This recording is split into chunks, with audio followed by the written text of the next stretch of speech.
అండి, చెప్పండి. మనుషులందరూ సమానమే కదా? సమానమే. స్త్రీ పురుషులనే భేదం లేదు కదా? అస్సలు లేదు. మరి భార్యలు ఎందుకు భర్తలకు లోబడాలి?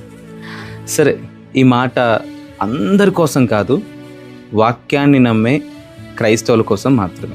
సరే, అదేంటంటే ఇప్పుడు నేను ఒక ప్రశ్న అడుగుతాను, సమాధానం చెప్పు.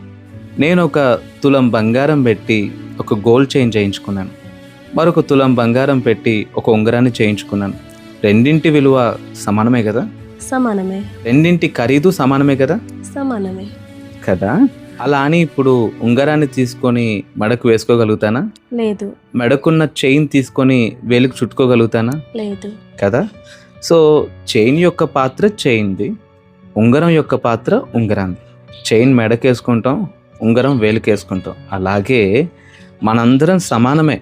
దేవుని ఎదుట స్త్రీ పురుషులనే విభేదమేం లేదు.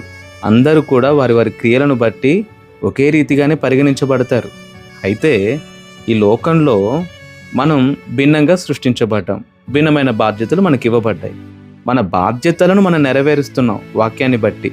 భర్త తన పాత్రను పోషిస్తే భార్య తన పాత్రను పోషిస్తుంది. ఎవరు ఎక్కువ ఎవరు తక్కువ కాదు. ఈ లోకంలో వారి వారి బాధ్యతలు వారు నిర్వర్తిస్తే కుటుంబ నిర్మాణం చక్కగా ఉంటుంది. అందుకే పురుషుడు శరీరం అంతటిని నడిపించే మెదడు వలె కుటుంబ యజమానుడిగా ఉంటే, సర్వ అవయవాలకి కూడా రక్తాన్ని సరఫరా చేసే హృదయం వలె స్త్రీ ఉంటుంది. ఏది ప్రాముఖ్యమని చెప్దాము? రెండు సమానమే కదా. మన పాత్రలు మనం పోషిస్తే మన కుటుంబాలు పచ్చగా ఉంటాయి.